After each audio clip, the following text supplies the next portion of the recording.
यार काय कुठून आवाज येतोय? एवढ्या रात्री कोण अलार्म लावून ठेवतो? आणि लावलं तर लावलंय, पण क्वार्टर ना खरंच मूर्ख आहे. समजण्याच्या पलीकडे माणूस आहे. नाही स्वतः बसला असेल छान, नाही तो बसलाच असेल छान दारू पीत. त्याला काय पडलीये? हा क्वार्टर माणूस आहे का आधी मानव तेच कळत नाही. किती विचित्र राहतो हा. नाही हा असला तरी प्रॉब्लेम आहे, नसला तरी याच्या गोष्टींचा त्रास आहेच मला. काय याने याच्या निर्जीव वस्तूंना पण स्वतःसारखं करून टाकलंय. कुठून आवाज येतोय हा? हे बघ, हे जे काही वाचतंय ना ते शोधायला हवं, नाहीतर नाही झोप लागणार आहे आपल्याला. एवढ्या रात्री कुठे जाऊ पण नाही शकत.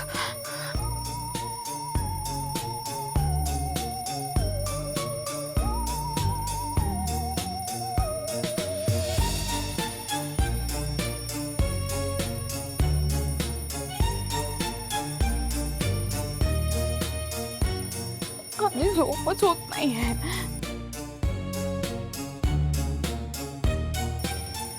इरिटेटिंग गोष्ट आहे. अख्खी रूम पालथी घातली तरी अलार्म कुठे लावलं ते कळतच नाहीये. नाही ही अख्खी रात्र जागून काढावी लागली ना तरी चालेल मला, पण त्या क्वार्टरला मी सोडत नाही. उद्या त्याला बघूनच घेईन बरोबर.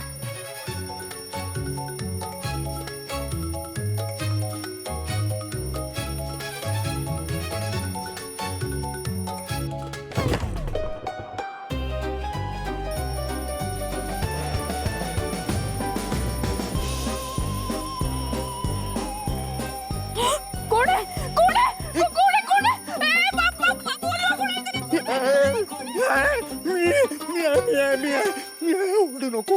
सगळी जागी राहते, सगळे जागे होते. ओरडू नकोस, सगळे उठतील. लाज वाटतं का तुला? एका हाताला काच लागली, दुसऱ्या हाताला चावतीयस. तुझ्यामुळे आता 14 इंजेक्शन घ्यायला लागतील मला. तू मला बोलण्याआधी ना स्वतःकडे बघ जरा. तुला लाज नाही वाटत का रे? एकदम मुळात ना आत्ताच्या काळात आहे ना कुत्रा चावल्यावर 14 इंजेक्शन घ्यावेच नाही लागत. अच्छा, म्हणजे तू मानतेस की तू जी ना उलट्या हाताची एक. शाणपणा करायचा नाही जास्त. मुळात तू माझ्या रूम मध्ये येतोसच का? ही माझी रूम आहे, तुझी रूम नाही आहे. तुझ्या बाबांनी म्हणजेच पुरुषोत्तम काकांनी मला या खोलीत राहायला दिलंय की नाही? हा, मला काय हौस नाही विचित्र खोलीत राहायची. आणि तुला अक्कल नाही का रे? एक तर तो अलार्म, एवढ्या रात्रीचा अलार्म कोण लावून ठेवतो? तू वेडा आहेस का जरा? हा, घुबड आहेस का रे? झोपणार कशी माणसं? कुठे आहे तो अलार्म ते कळतच नाही. नाहीये. काय करतोय? हा अलार्म नाहीये, ही माझी क्वार्टर पेची वेळ. तू काय रे? तू इथे माझ्या समोर दारू पीत बसणार आहेस? बीडीएस, मला माझ्या दारूचा अपमान नाही करायचा आहे. मी तुला फक्त तुझ्या जबाबदारीतून मोकळं करायला आलोय. कसली जबाबदारी? माझी क्वार्टर दे. काय? जी क्वार्टर तुला मी सांभाळायला दिली होती ती क्वार्टर दे. दारू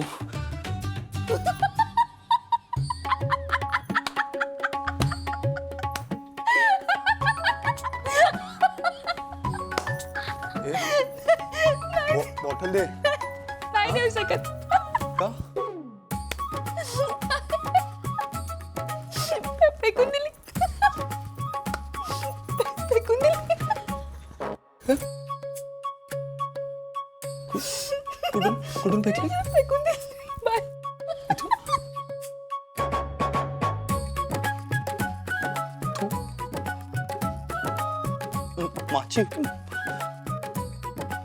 माझी क्वार्टर तू फेक.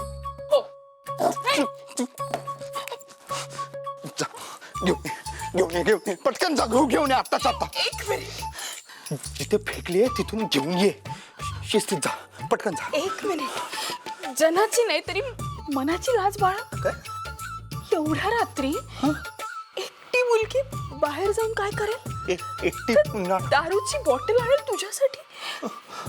तुला काही वाटत नाहीये का रे? मी तुझ्या घरात आलीये, हिला छान छान राहू द्यावं तर नाही.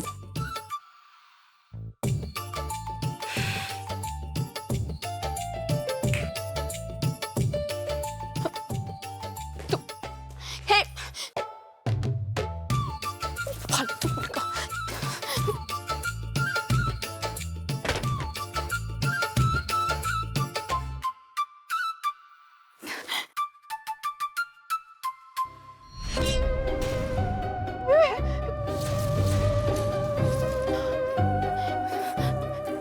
असं कोण लावून ठेवतो भूतासारखा?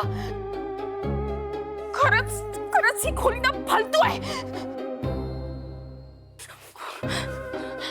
ओम गणपतये नमः, ओम गणपतये नमः, ओम गणपतये नमः, ओम गणपतये नमः.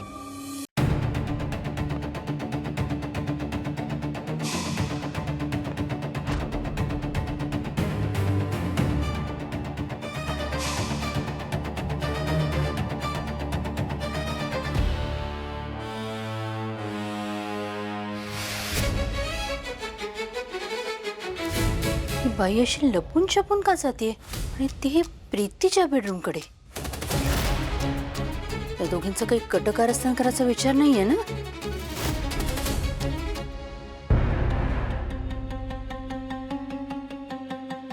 आई आई हो, तुम्ही इथे काय करताय, ते पण यावेळी?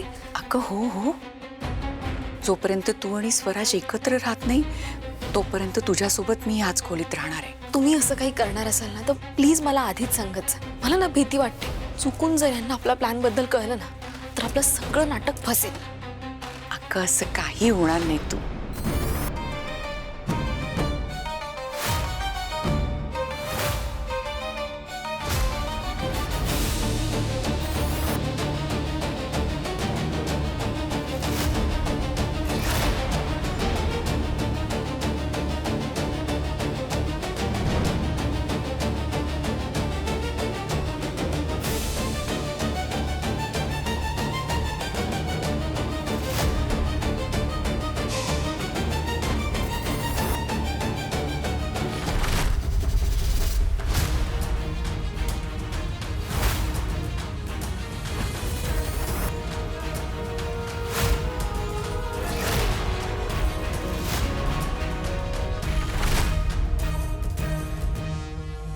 काय झालं?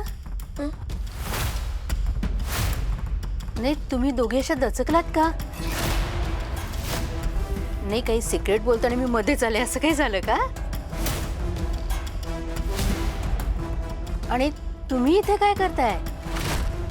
तुम्ही तुमच्या बेडरूम मध्ये असायला हवं ना? काही प्रॉब्लेम आहे का तिथे म्हणून आलात का?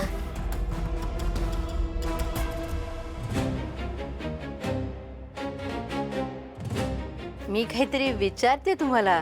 असं बघताय का एकमेकींकडे? काही झालंय का? काही प्रॉब्लेम आहे का ताई? नाही नाही नाही, तसं काही नाही. मी म्हंटल आज आपण प्रीतीच्याच रूम मध्ये राहावं. काय ना, जोपर्यंत पूजा होत नाही तोपर्यंत स्वराज आणि प्रीतीला तर एकत्र राहता येणार नाही. मग बिचारी घाबरेल बिबरेल म्हणून मी. नाही नाही नाही, अहो मी त्यासाठीच आले इथे. नाही, नवीन नवरी आहे, नवीन घर आहे, एकटीच राहणार आहे, म्हटलं कोणीतरी असायला हवं ना तिच्या बरोबर. घरातलं, कारण घरात कुठे काय ठेवलं तुम्हाला कुठे ठाऊक आहे? तिला काही रात्री लागलं तर कोणीतरी असायला हवं म्हणून म्हटलं मीच जाते झोपायला. या सुलोचनाचा पहिला बंदोबस्त करायला हवा.